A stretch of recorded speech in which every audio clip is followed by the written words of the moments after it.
اعوذ باللہ من الشیطان الرجیم بسم اللہ الرحمن الرحیم۔ ناظرین السلام علیکم ورحمۃ اللہ وبرکاتہ۔ پروگرام احکام اسلامی میں ایک بار پھر آپ کا خیر مقدم کرتا ہوں۔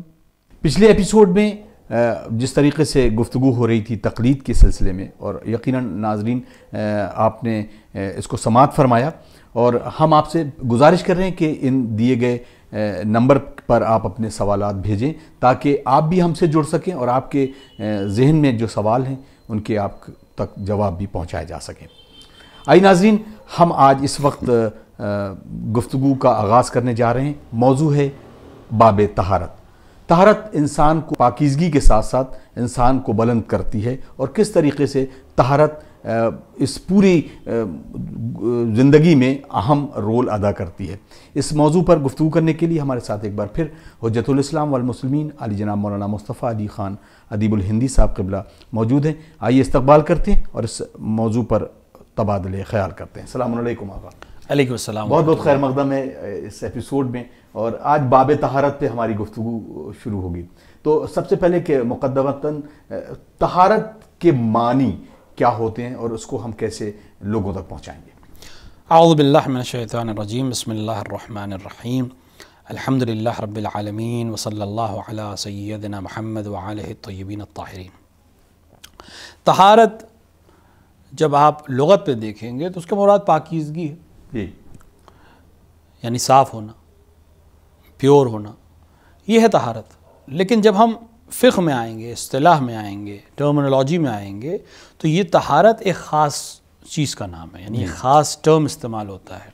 طہارت سے مراد انسان کا ان نجاستوں سے دوری اختیار کرنا ہے جو شریعت نے نجس بیان کی ہیں، جو مرجع علی قدر آیت اللہ العظمہ سے صادق حسین شیرازی کی نظر میں 11 چیزیں دنیا میں نجس ہیں۔ ان سے دوری، ان سے اجتناب، ان سے اجتناب کا نام طہارت ہے۔ لہٰذا اگر آپ توضیح المسائل دیکھیں گے تو باب طہارت میں سب سے پہلے ہم نجاستوں کا تعارف کراتے ہیں۔ بات طہارت کا ہے لیکن ہم نجاستوں کا بیان کرتے ہیں، کیونکہ طہارت حاصل ہی نہیں ہو سکتی جب تک نجاستوں سے اجتناب نہ کیا جائے۔ طہارت نام ہی ہے نجاست سے دوری کا۔ اور ساتھ ہی ساتھ طہارت جب شریعت میں اور فقہ میں بات ہوگی تو طہارت 3 قسم کی ہے، یعنی ان نجاستوں سے دوری کے ساتھ ساتھ طہارت حاصل کرنے کے 3 طریقے ہیں۔ انسان وضو کے ذریعے سے، جہاں جس عبادت میں وضو شرط ہوگی وہاں وضو، جہاں غسل شرط ہے یا جن وجوہات سے غسل واجب ہوتا ہے جو انشاءاللہ بیان ہوں گے وہ، اور اگر ان دونوں ممکن نہ ہو کسی وجہ سے تو تیسری چیز ہمارے پاس تیمم ہے۔ تو یہ ہے طہارت۔ اب اگر کہا گیا کہ نماز میں مصلی کے لیے طاہر ہونا ضروری ہے، تو اب ان نجاستوں سے دوری کے ساتھ ساتھ ان میں سے کسی ایک فارم میں طہارت حاصل کرنا ضروری ہے۔ بس صرف صاف ستھرے کپڑے پہن لینا یا بدن کا صاف ستھرا ہونا کافی نہیں ہے۔ اسی لیے ہم ناظرین کی خدمت میں عرض کروں گا کہ کسی چیز کا صاف ہونا الگ ہے اور کسی چیز کا پاک ہونا الگ ہے۔ کسی چیز کا نجس ہونا الگ بات ہے اور کسی چیز کا گندا ہونا ایک الگ بات ہے۔ ممکن ایک چیز گندی ہو لیکن پاک ہو، ممکن ایک چیز صاف ستھری ہو لیکن نجس ہو۔ مثال میں دے دوں تاکہ ہمارے نوجوان ناظرین کی بات سمجھ میں آ جائے۔ ممکن ایک کپڑا بہت گندا ہو گیا، میلا ہے، گرد آلود ہے، گرد لگی ہے اس پہ، حد تک ممکن ہے کہ اس پہ مٹی لگ گئی ہو، خاک لگ گئی ہو، لیکن یہ کپڑا گندا تو ہے لیکن یہ نجس نہیں ہے کیونکہ اس میں نجاست نہیں لگی ہے۔ اور ممکن ہے ایک کپڑا بالکل صاف ستھرا ہو لیکن اس کے اوپر کوئی نجس چیز گر جائے، دیکھنے میں بالکل صاف ستھرا ہے لیکن چونکہ وہ نجس چیز سے ٹچ ہو گیا اور نجاست اس کے اندر آ گئی ہے لہٰذا وہ نجس ہو جائے گا۔ یا اس سے بہتر مثال دی جا سکتی ہے، مثال کے طور پر ایک شیشی ہے جس کے اندر ایک لکوڈ ہے، صاف ستھری شیشی ہے لیکن اس کے اندر جو لکوڈ ہے وہ لہٰذا باللہ شراب ہے، تو دور سے دیکھنے میں بالکل صاف ستھری دکھ رہی ہے، بالکل چمکتی ہوئی شیشی ہے، بالکل صاف ہے لیکن نجس ہے۔ اگر اس کا ایک قطرہ بھی آپ کے لباس پہ گر جائے تو یہ پورا لباس آپ کا نجس ہے، اس میں نماز نہیں ہو سکتی۔ تو طہارت ایک الگ چیز ہے اور صاف ستھرا ہونا ایک الگ چیز ہے۔ ممکن ایک چیز صاف ہو لیکن طاہر نہ ہو، ممکن ایک چیز گندی ہو لیکن طاہر ہو، اور اسی طرح نجاست ایک الگ چیز ہے اور گندگی ایک الگ چیز ہے۔ مثال کے طور پر ناک سے نکلنے والا پانی ہے، کسی کو اچھا نہیں لگے گا، کوئی اچھی چیز نہیں ہے، مطلب ہماری سماج میں اس کو اچھی چیز نہیں سمجھا جاتا ہے، لوگ اجتناب کرتے ہیں، رومال سے پوچھ دیں گے، ٹیشو پیپر سے پوچھ دیں گے، لیکن یہ نجس نہیں ہے۔ تو اپنے آپ میں پاک ہے ولو ہی کی گندہ لگتا ہو. جی. اور کوئی چیز ممکن ایک جانور ہے جو نجس ہے، انشاءاللہ مومنین اس چیز سے دور ہے، لیکن علیہ باللہ اگر کوئی کتا ہے، کسی کے پاس کتا ہے، صاف ستھرا ایک دم نہلایا دھلایا ہوا کتا ہے بالکل، لیکن وہ نجس ہے. یقیناً. تو صاف ستھرا ہے لیکن نجس ہے، جس سے مومنین کو پرہیز کرنا چاہیے. لہٰذا طہارت میں خاص ٹرم کو سمجھنا بہت ضروری ہے، اور چونکہ اس کا تعلق عبادت سے اسی لیے ہم اس کو ڈسکس کرتے ہیں. جی. چونکہ نماز میں طہارت شرط ہے، روزے میں طہارت شرط ہے، مثال کے طور کے اوپر حج کرنے میں انشاءاللہ جائیں تو طہارت شرط ہے، زیارت میں طہارت شرط ہے. تو جہاں طہارت شرط ہے وہاں آپ کو طہارت حاصل کرنے کا طریقہ اور جسم کو پاک رکھنے کا طریقہ معلوم ہونا ضروری ہے، اور اس کے لیے نجاستوں کو جاننا جی اور طہارت کے طریقے کو جاننا ضروری ہے. تو اب نجاست کی بات اگر کر رہے ہیں تو وہ نجاست کون کون سی ہیں اور کیسے ہم یہ ڈیفائن کریں گے کہ ان نجاستوں کے ساتھ ہم بھی نجس ہوتے ہیں اور ہمارا بدن یا ہمارے کپڑے یا ہمارے لباس بھی نجس ہو جاتے ہیں؟ دیکھیں نجاستوں کی جہاں تک بات ہے، مرجع علی قدر حضرت اللہ علیہ سے صادق حسین شیرازی کی نظر میں جو چیزیں نجس ہیں، یعنی جن کو ہم عین نجس کہتے ہیں، یعنی یہ چیزیں اپنے آپ میں نجس ہیں. اب ان سے کوئی پاک چیز کیسے نجس ہوگی وہ الگ مسئلہ ہے. جی. تو یہ چیزیں جو بالکل نجس ہیں، اپنے آپ میں نجس ہیں، وہ سب سے پہلی چیز جو ہے بیان ہوتی ہے وہ پیشاب اور پیخانہ ہے. جی. لیکن ہر پیشاب اور ہر پیخانہ نجس نہیں ہے. لہٰذا وہ پیشاب اور پیخانہ جو انسان کا ہو یا حرام گوشت جانور کا ہو، جی حرام گوشت جانور اور انسان کا پیشاب اور پیخانہ نجس ہے. اب جیسے ہی ہم نے کہہ دیا انسان اور حرام گوشت جانور کا پیشاب اور پیخانہ، اور اس میں ایک شرط اور ہے کہ وہ حرام گوشت جانور جس کا خون اچھل کر نکلنے والا ہو، یعنی وارم بلڈڈ اینیمل ہو. جی. جب اس کو ذبح کیا جائے تو اس کا خون تیزی سے نکلے، تو اس کا پیشاب اور پیخانہ نجس ہے. جی. اب جیسے ہی ہم نے یہ کرائٹیریا بتایا، ہمیں سمجھ لینا چاہیے کہ ان دونوں میں سے کوئی ایک شرط اگر ختم ہو گئی تو نجاست اپنے آپ ختم ہو جائے گی. مثال کے طور پر جانور نجس ہے، جی اس کو کھانا جائز نہیں ہے، حرام گوشت جانور ہے یعنی جس کا گوشت کھانا جائز نہیں ہے، لیکن اس کا خون اچھل کر نکلنے والا خون نہیں ہے. جیسے سانپ حرام گوشت جانور ہے، نہیں کھایا جا سکتا، لیکن وارم بلڈڈ اینیمل نہیں ہے، کولڈ بلڈڈ اینیمل. جی. اگر سانپ کو آپ کاٹیں گے تو اس کا خون تیزی سے نہیں نکلے گا. تو اس کو کھانا جائز نہیں ہے، لیکن اس کا پیشاب پخانہ جو بیٹ ہوتی ہے وہ نجس نہیں ہے. اسی طرح مچھلی ہے، اس کا بھی چونکہ یہ کولڈ بلڈڈ اینیمل ہے لہٰذا اس کا پیشاب پخانہ نجس نہیں مانا جائے گا. اور اسی طرح اگر خون جہندہ ہے یعنی تیز اچھل کے نکلنے والا ہے لیکن جانور حلال گوشت ہے، جی جیسے گائے ہے، جیسے بھینس ہے، جیسے بکری ہے، جیسے بھیڑ ہے، جن کا گوشت کھانا جائز ہے، جی اگر ان کا پیشاب اور پیخانہ ہو تو وہ نجس نہیں ہے. یہیں پہ پھر وہ بات آ جائے گی، گندا ہو سکتا ہے، آپ کو گوبر اچھا نہیں لگے گا، جی پیشاب اگر بھینس کر رہی ہو چھینٹے آپ کے اوپر آ جائیں تو یقین رکھیے آپ نجس نہیں ہوئے ہیں.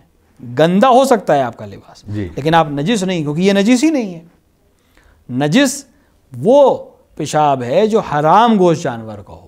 اسی لیے اب تو خیر لوگ شہری زندگی گزارنے لگے ہیں، لیکن ہمارے دیہات کے ناظرین اس بات کو جانیں گے کہ دیہاتوں میں پہلے گوبر سے بہت سے کام لیے جاتے تھے، حتی فرش بھی لیپا جاتا تھا، دیواریں لیپی جاتی تھی. وہ اسی لیے ہوتا تھا کیونکہ وہ حرام نہیں ہے، وہ نجس نہیں ہے، ورنہ کون اپنے گھر میں اجازت دے گا کہ گوبر سے لپائی ہو اگر وہ نجس ہوتا. لہٰذا وہ نجس نہیں ہے. دوسری چیزوں میں بھی کام آتا ہے، پہلے جلانے کے بھی کام آتا تھا اور بہت سی چیزوں میں کام آتا تھا. تو دونوں شرطوں کا ہونا ضروری ہے. انسان کی تو بات ہی ختم ہو گئی، انسان کا پیشاب پیخانہ نجس ہے. جانوروں میں جب آپ بات کریں گے تو دونوں شرطوں کا ایک ساتھ ہونا ضروری ہے، یعنی وارم بلڈڈ اینیمل ہو اور حرام گوشت ہو. لہٰذا اگر کوئی ایک شرط اپنے آپ ختم ہو گئی تو نجاست کے حکم سے اپنے آپ باہر ہو جائے گا. ممکن ہے آپ کے جسم پہ لگ جائے اور آپ کو برا لگ رہا ہو، آپ لباس بدل لیں یا آپ چینج کر لیں، وہ الگ چیز ہے، لیکن نجس نہیں ہے. یعنی کراہیت ہونا اس چیز سے الگ بات ہے، وہ ایک الگ چیز ہے. آپ کو بری لگتی ہے، ہر ایک کو برا لگے گا. گوبر اگر انسان کے پیر میں لگ جائے یا جسم میں لگ جائے، لباس میں لگ جائے تو وہ اس کو ہٹانے کی کوشش کرے گا، وہ ایک الگ چیز ہے، لیکن وہ نجس نہیں ہے. یعنی اگر کسی وجہ سے اس کو اس لباس میں نماز پڑھنی پڑ جائے تو نماز اس کی صحیح ہے کیونکہ اس کا لباس نجس نہیں ہے. تو پیشاب اور پیخانہ یہ پہلی یا دوسری دو نجاستیں ہو گئی، پیشاب اور پیخانہ. اس کے بعد تیسری چیز جو نجس مانی گئی ہے وہ ہے خون. خون میں بھی یہی شرط ہے کہ انسان اور اس کے بعد وہ جانور جن کا خون اچھل کر نکلنے والا ہو، جی ان کا خون نجس ہے. اب چاہے وہ حلال گوشت ہو چاہے وہ حرام گوشت ہو، سارا خون نجس ہے. البتہ یہاں پہ اس چیز کی تاکید کرنا ضروری ہے کہ وہ حیوانات جن کو کھانا جائز ہے، ان کو اگر شرعی طریقے سے ذبح کیا جائے تو ذبح کے وقت جو خون عام طور سے جانور سے بدن سے نکلتا ہے وہ نکل جائے، تو اب اگر اس کے جسم میں کوئی خون رہ گیا ہے تو پھر اس پہ وہ نجس نہیں ہے. یعنی جو حلال کیا جا رہا ہے جس وقت، اور وہ جو بلڈ نکل رہا ہے اس وقت وہ بلڈ تو نجس ہے. اگر وہ آپ کے ہاتھ پہ لگ گیا جی تو وہ نجس ہے، آپ کا ہاتھ آپ اس کو پاک کریں گے، صاف کریں گے. لیکن بلڈ نکل جانے کے بعد جب جانور عام طور سے ٹھنڈا پڑ جاتا ہے اور سارا خون اس کا نکل جاتا ہے، اب جو خون اس کی باڈی میں رہ گیا، ممکن ہے تھوڑا سا خون اس کی باڈی میں رہ گیا ہو، وہ خون نجس نہیں ہے. لیکن وہ خون جو اس وقت نکلتا ہے وہ خون نجس ہے. تو لہٰذا خون نجس ہے، چاہے وہ حلال گوشت جانور ہو چاہے وہ حرام گوشت جانور ہو، اور انسان کا خون نجس ہے. لہٰذا وہ جانور جو خون نہیں رکھتے ہیں یا ان کا خون بہت ہی کم مقدار میں پایا جاتا ہے، ان کی باڈی سے نکلتا ہی نہیں ہے، یا ان کی باڈی کا خون، جیسے مچھر ہے مثال کے طور پر، مچھر میں خون تصور نہیں کیا جاتا ہے، تو لہٰذا وہ مچھر اگر انسان کا خون پیور ہے اور ہم نے اسی وقت مار دیا، اب ہمیں شک ہو رہا ہے کہ یہ انسان کا خون ہے یا اس کا اپنا خون ہے، چونکہ یہ وارم بلڈڈ اینیمل ہے نہیں، یہ تو کولڈ بلڈڈ اینیمل. تو کولڈ بلڈڈ اینیمل کے خون کا نجس ہونے کا مسئلہ نہیں ہے.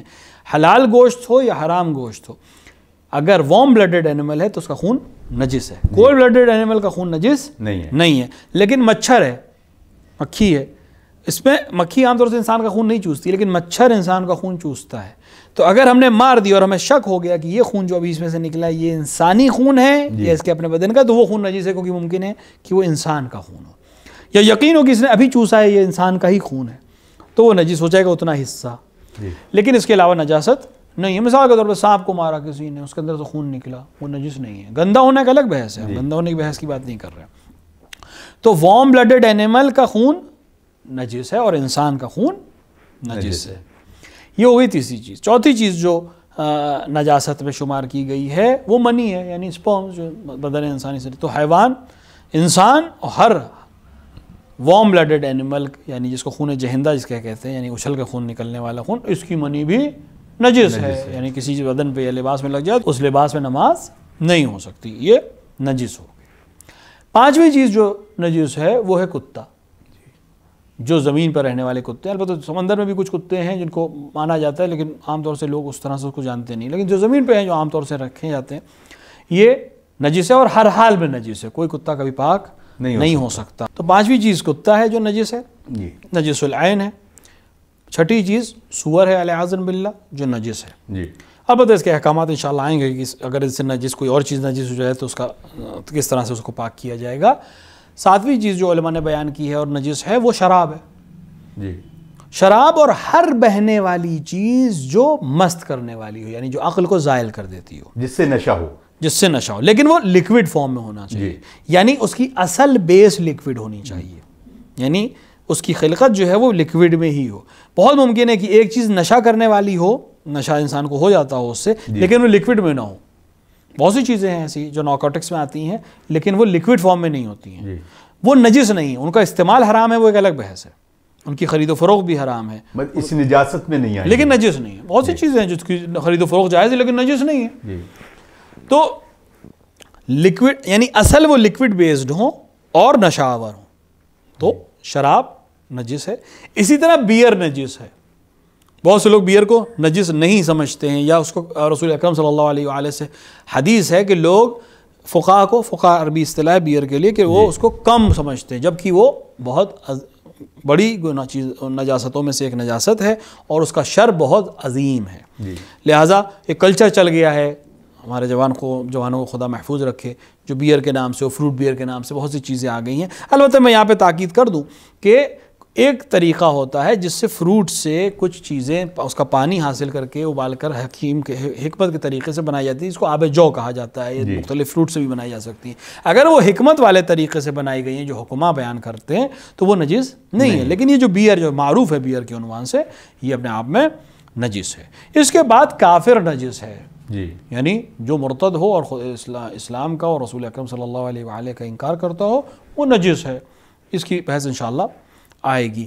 اور یہ وہ نجاستیں ہیں جس کو علماء نے بیان کیا ہے۔ ایک اور چیز جس کو علماء نے نجس قرار دیا ہے وہ نجاست کھانے والے جانور کا پسینہ ہے۔ جی، یعنی کبھی کوئی انسان جانور کی عادت خراب ہو جاتی ہے اور نجاست کھانے لگتا ہے، تو علماء کے نزدیک احتیاط یہ ہے کہ یہ جانور جو نجاست کھاتا ہو اس کے پسینے سے بھی اجتناب کیا جائے۔ یہ وہ نجاستیں ہیں جس کو علماء نے اسلام میں، اب بہت تیزی سے بالکل وقت نکلا سرکار جی، نجاست کھانے والے کا آپ نے ذکر کیا، اس میں خاص طور سے کچھ جانور جیسے دیکھیں وہ حلال جانور ہیں، ان کا گوشت حلال ہے اور وہ نجاست کھانے لگتے ہیں، تو اب اس کے گوشت کے لیے یا اس کے پسینے کو تو بتایا کہ وہ حرام ہے یعنی نجس ہے، تو اس کے گوشت کے لیے کیا؟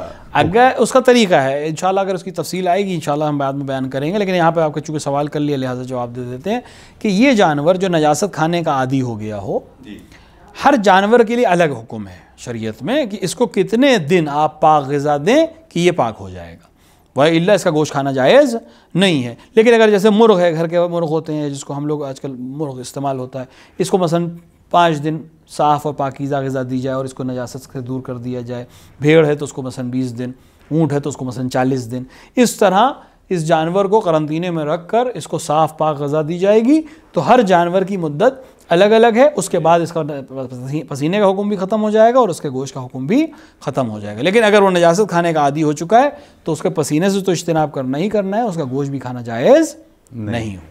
جزاک اللہ، سبحان اللہ۔ امید کرتے ہیں کہ یہ اس سوال کو پھر انشاءاللہ کسی اور ایپیسوڈ میں بھی پھر سے ڈسکس کریں گے تاکہ اس کی وضاحت بھی ہو جائے اور لوگوں تک یہ سوال پوری طرح سے پہنچے، اس کا جواب بھی پہنچ جائے۔ ناظرین، یہ تھا پروگرام احکام اسلامی، اور یقیناً ناظرین آپ ضرور ہمارے اس پروگرام سے جڑے ہوں گے، اور گزارش یہ ہے کہ لوگوں تک بھی اس بات کو پہنچائیں کہ اس پروگرام کے ذریعے آپ کے تمام سوالات ہم تک پہنچیں گے اور انشاءاللہ اس کے جواب یعنی مثبت جواب آپ تک پہنچائے جائیں گے۔ جو نمبر دیے گئے ہیں آپ اس پر اپنے سوالات ہم تک پہنچا سکتے ہیں تاکہ اس کے جوابات آپ تک پہنچائے جا سکیں۔ ہمیں دیجیے اجازت، انشاءاللہ اگلے ایپیسوڈ میں پھر ملاقات ہوتی۔ والسلام علیکم ورحمۃ اللہ وبرکاتہ۔